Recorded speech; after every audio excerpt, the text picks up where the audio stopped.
Good morning, everyone. How are you all? I hope you all are fine. Today, we are going to start a new unit. Our first unit has completed, and 2 assignments I have given to you. I hope you all have submitted that assignments. And उसके अंदर मैंने numericals भी डाले हैं. So simple numericals divergence से related हैं, कुछ curl से रिलेटेड है. तो पेपर में भी ऐसे ये एज सच नहीं है कि बहुत टफ न्यूमेरिकल्स आते हैं. No, it's simple. ये सिंपल ही पूछा जाएगा.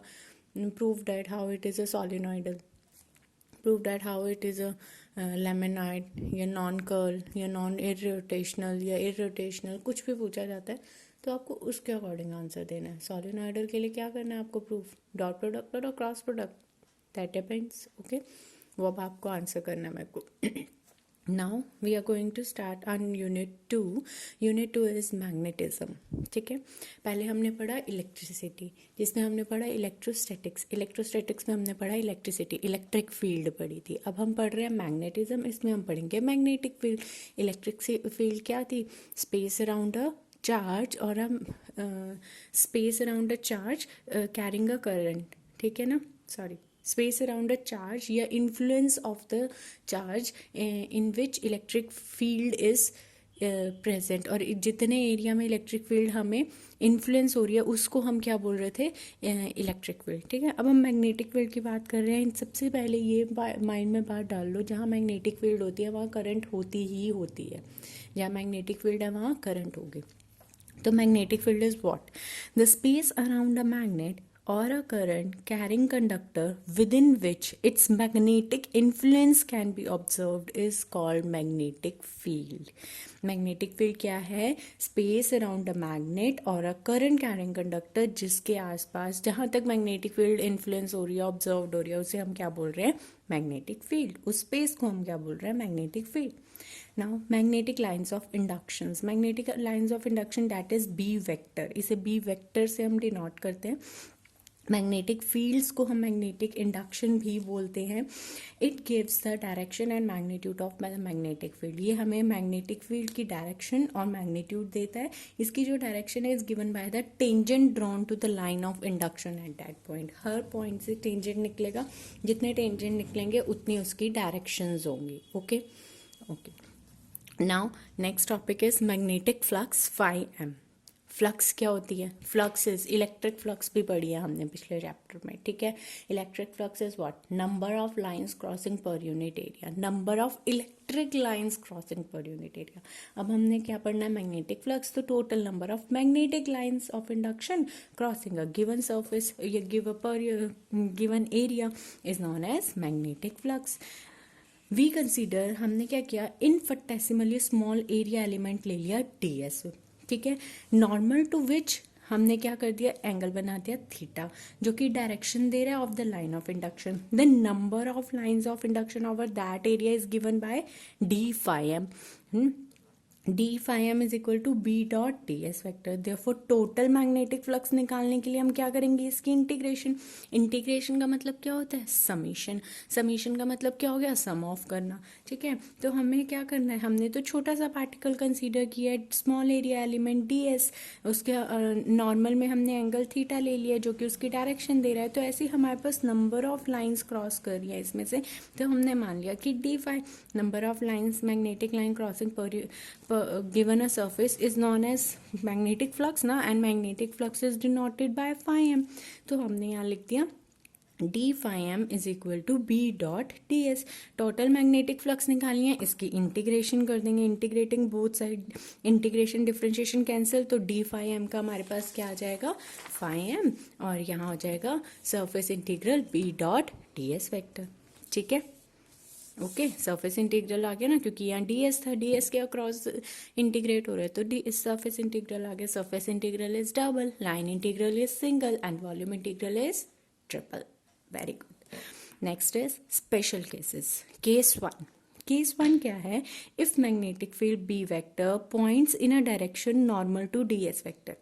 मैग्नेटिक फील्ड और ds वेक्टर एक दूसरे के नॉर्मल में है, मतलब एक दूसरे के परपेंडिकुलर में, like this is a 90 degree angle between b vector and ds vector is 90 degree.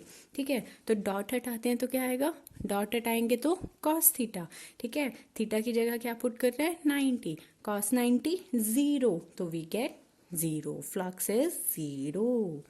Case 2, if magnetic field b vector is uniform and points in the direction of ds vector, जिस direction में b vector है उसी direction में हमारा ds vector है, तो दोनों क्या हो गए, पैरेलल, इन दोनों के बीच का एंगल क्या हो गया, 0, तो डॉट हटाएंगे cos थीटा, थीटा में क्या पुट करना है, 0, तो cos 0 इज 1, तो b बाहर आ जाएगा कांस्टेंट, सरफेस इंटीग्रल ds की इंटीग्रेशन करेंगे s, तो we get phi m is equal to bs। Okay, कैसे समझ आए, 0 is for parallel, 90 degree is for perpendicular. Okay, units in SI units, if B is equal to 1 tesla, अगर B 1 tesla है, B is what, magnetic field, magnetic field के units क्या होते हैं, tesla. S is the area, surface area, metre square, S is equal to 1 meter square, then phi m is equal to 1 Weber, B into S, tesla metre square is equal to weber. ठीक है, तो 1 weber के equal आ गया, तो magnetic flux is set to be 1 weber. Magnetic flux 1 weber कब कहा जाएगा, जब uniform magnetic field of induction कितनी ले रही है हम, 1 टेस्ला की मैग्नेटिक फील्ड ले रहे हैं जो पास कर रही है 1 मीटर स्क्वायर के एरिया से, तब वो 1 वेबर कहलाया जाएगा। ठीक है, तो कैसे लिखेंगे, magnetic flux is set to be 1 weber if a uniform magnetic induction of 1 tesla is passing normal to the surface of area of 1 metre square. Since phi m is equal to bs, तो 1 Weber is equal to 1 Tesla into 1 meter square, that is 1 Weber is equal to 1 Tesla meter square. Okay, now in CGS unit में क्या हो रहा है, Maxwell is unit of magnetic flux, Gauss is the unit of magnetic induction. ठीक है, ये तो हमने SI यूनिट्स में पढ़ा, अब हम CGS यूनिट में पढ़ेंगे। मैग्नेटिक फ्लक्स की यूनिट्स क्या है, मैक्सवेल्स, मैग्नेटिक इंडक्शन की यूनिट क्या है, गॉस, तो 1 maxwell is equal to 1 gauss centimetre square, 1 weber होता है 10 की पावर 8 मैक्सवेल्स एंड 1 टेस्ला होता है 10 की पावर 4 गॉस। ओके, क्लियर है यहाँ तक, these are the simple units and definitions. तो एक मेन डेफिनेशन हमारी है मैग्नेटिक फ्लक्स, बाकी आपको नॉलेज के लिए पता होनी चाहिए। ठीक है, ओके, नाउ नेक्स्ट टॉपिक करते हैं, solenoidal nature of magnetic field और induction. Solenoidal nature of magnetic field और इंडक्शन। सोलिनॉइडल क्या था, याद है मैंने क्या बताया था आपको, एक आयरन की बार ली, उसके ऊपर उसने number of copper turns they the, copper wire की नंबर ऑफ n टर्न्स दे दी, तो दैट बिकम्स अ सोलिनॉइडल। ठीक है, suppose this is iron bar, इसके ऊपर मैंने n टर्न्स दे दी कॉपर वायर की, तो ये क्या बन जाएगी, सोलिनॉइडल। ठीक है, अब हमने पढ़ना solenoidal nature of magnetic field और इंडक्शन। अभी तक हमने इलेक्ट्रिक फील्ड में सोलिनॉइडल पढ़ी थी। A vector field is set to be a solenoidal, vector field तब सोलिनॉइडल कहलाई जाएगी जब उसका कोई स्टार्टिंग पॉइंट नहीं असाइन होगा to the line describing that field, कि ये फील्ड स्टार्ट कहाँ से हो रही है ये हमें डिस्क्राइब नहीं हो रहा है, तो that is known as solenoidal. ठीक है, there is a fundamental difference between the electrostatic field and magnetic field. मैं बार बार आपको इलेक्ट्रोस्टैटिक फील्ड से कंपेयर कर रही हूँ, राइट, तो there is a fundamental difference between the electrostatic field and the magnetic field. In electrostatic field क्या हो रहा है, हमारे पास इलेक्ट्रिक फ्लक्स होती है जो वो स्टार्ट करती है पॉजिटिव से और एंड करती है इन द नेगेटिव। इलेक्ट्रोस्टैटिक्स में जो इलेक्ट्रिक फ्लक्स हो रही है वो पॉजिटिव से स्टार्ट करेगी, नेगेटिव पे एंड करेगी। ठीक है, तो हेंस पॉजिटिव चार्ज क्या हो गया, उसका सोर्स हो गया जहाँ से वो स्टार्ट कर रही है, और जहाँ वो खत्म कर रही है that is known as sink, और सिंक क्या है, नेगेटिव चार्ज। बट जो लाइंस ऑफ मैग्नेटिक फील्ड है, मैग्नेटिक फील्ड हमेशा क्या देती हैं, क्लोज्ड कर्व्स देती हैं, circulating the conductor carrying current. दस, तो इलेक्ट्रोस्टैटिक फील्ड और इसमें क्या डिफरेंस हो गया, इलेक्ट्रोस्टैटिक फील्ड का स्टार्टिंग पॉइंट और एंडिंग पॉइंट है, पॉजिटिव से स्टार्ट होकर नेगेटिव पे खत्म होगी, positive is a source, negative is a sink. But जो मैग्नेटिक फील्ड है या मैग्नेटिक इंडक्शन है या लाइंस ऑफ मैग्नेटिक फील्ड है वो हमेशा क्लोज्ड कर्व दे रही है सर्कुलेटिंग द कैरिंग कंडक्ट, तो वो हमेशा क्लोज सरफेस पे हो रही है, ठीक है, through which is equal to zero, that is closed integral, closed surface integral b dot ds is equal to zero. This is closed surface integral, closed है, सर्कुलर रूप्स बना रही है, क्लोज हो रही है हमेशा, है ना, तो ये हमने शो किया. Hence magnetic field is a source free, thus solenoidal. Magnetic field source free है, उसका कोई स्टार्टिंग पॉइंट ही नहीं है तो उसका सोर्स नहीं है, तो this is known as solenoidal. But electric field is not solenoidal in nature. Magnetic field is a source free, therefore it is a solenoidal, but electric field is not a solenoidal in nature. Okay, next, properties of magnetic induction. अब हम करेंगे properties of magnetic induction. Properties of magnetic induction is B vector, ठीक है, it is solenoidal in nature. First इसकी property क्या है magnetic induction की, ये सोलिनॉइडल इन नेचर है. क्यों सोलिनॉइडल इन नेचर है, क्योंकि ये सोर्स फ्री है, सोर्स फ्री है, क्लोज्ड लूप्स बना रही है, that's why it is known as solenoidal in nature. Second property, ये प्रॉपर्टीज आपको सॉल्व करने आ सकती है 2 मार्क्स में, तो इसे ध्यान से देखिएगा. Curl B vector is equal to mu naught J vector, ठीक है. Curl B is del cross B, curl is cross, है ना, del cross B is equal to mu naught J vector. हमने क्या किया, हमने ये मान लिया let there be a closed curve C on the surface of which the current is distributed, ठीक है. सरफेस करंट डेंसिटी हमने डिस्ट्रीब्यूट कर दी J1 J2 J3 J4 J5 कहीं पे भी रैंडमली, ठीक है. एक क्लोज्ड कर्व मान लिया C on the surface of which हमने करंट डेंसिटी को डिस्ट्रीब्यूट कर दिया J1 J2 J3 J4 J5 J6 7 8 9 randomly, ठीक है. नाउ टोटल करंट क्या होगा, जितना इसमें है करंट डेंसिटी का सम अप हो जाएगा, ठीक है. तो total current, just a minute, clear, total current I through the surface area enclosed by the curve C is given by I is equal to surface integral J dot ds. But this is equation number 1. According to Ampere's critical law, +2 में आपने Ampere's critical law पढ़ा है, उसके according closed integral B dot dl, line integral है, dl की बात हो रही है, लाइन इंटीग्रल मतलब single integral, B dot dl is equal to mu naught I होता है. इस वैल्यू को इसमें पुट कर सकते हैं या इस वैल्यू को इसमें पुट कर सकते हैं. क्या करेंगे, पुटिंग 1 इन इक्वेशन 2. तो आई की वैल्यू हमने यहाँ पुट कर दी mu integral J dot D S. हमने अभी पिछले चैप्टर में स्टोक्स थ्योरम पढ़ी थी. According to Stokes theorem surface integral changes into the line integral, और you can say line integral is changes into the surface integral. तो B dot D L is equal to surface integral del cross B dot D S. अब ये दोनों को हम compare कर सकते हैं, ये भी बी डॉट डी एल की वैल्यू, ये भी बी डॉट डी एल की वैल्यू. तो फ्रॉम 3 and 4 हमने कंपेयर किया, हमारे पास क्या आ गया, सरफेस इंटीग्रल डेल क्रॉस, यहाँ मैं डबल इंटीग्रल लगा सकती हूँ, हाँ, surface integral del cross B vector dot D S is equal to mu naught surface double integral J dot D S, ठीक है. अब ये आ गया हमारे पास. अब दोनों साइड डी एस है, इंटीग्रेशन और डी एस कैंसिल हो जाएगी, we get which gives del cross B is equal to mu naught J vector, ठीक है. और डेल क्रॉस क्या है, curl of B vector, curl of B vector is equal to mu naught J vector. यही हमें दिया हुआ था प्रूफ करने के लिए, curl B vector is equal to mu naught J vector. Clear है, समझ आ गया. शैल आई रिपीट इट, एक बार और बता देती हूँ, ठीक है. हमारे पास टोटल करंट ये आया था. अकॉर्डिंग टू एम्पियर्स क्रिटिकल law we have this, I की वैल्यू को यहाँ पुट किया, we get this. According to Stokes theorem we have this.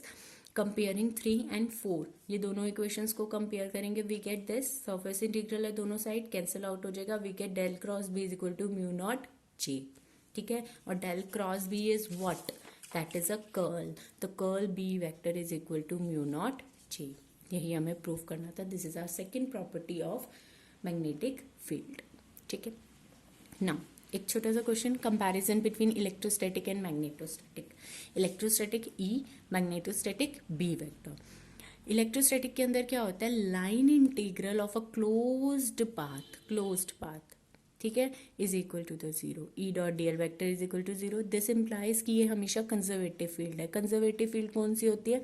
जिसका पाथ इंडिपेंडेंट होता है वेक्टर फील्ड से। मैग्नेटोस्टैटिक फील्ड में क्या है? जो लाइन इंटीग्रल है over a closed path, B dot D L vector is equal to mu naught I या म्यू नॉट जी वैक्टर लिख सकते हैं अकॉर्डिंग टू एम्पियर्स क्रिटिकल law. It is a non conservative field. Curl of E vector is equal to zero. E vector का curl मतलब del cross E zero, irrotational है। लेकिन del cross B is equal to mu naught J vector, rotational है। Divergence of E vector is equal to rho by epsilon naught. Del dot E की value rho by epsilon naught है, it is not a solenoidal. Del dot B vector is equal to zero, it is a solenoidal. Okay, clear है यहाँ तक? ठीक है, last property हमारी इसकी, divergence of a magnetic field B vector, del dot B vector is equal to zero. Del dot B vector is equal to zero is divergence of magnetic induction. कैसे defined हो रही है? As the flux through the surface V enclosing per unit volume. Flux per unit volume is known as divergence, यही पढ़ा था हमने. And flux per unit area is known as curl, है ना? तो divergence is what? Flux per unit area. Sorry, flux per unit volume.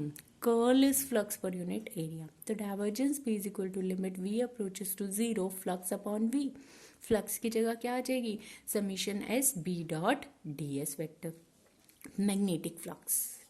ठीक है, और हमें पता है magnetic flux surface integral B dot ds vector is equal to zero, यही पता है हमें।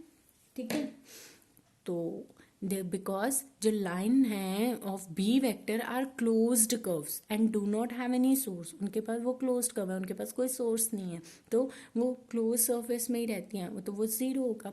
देयरफॉर जब ये जीरो है तो ये भी जीरो होगा। Zero upon something is zero, it means divergence of B vector is zero. Divergence B vector means del dot B vector is equal to zero. समझ आ गया?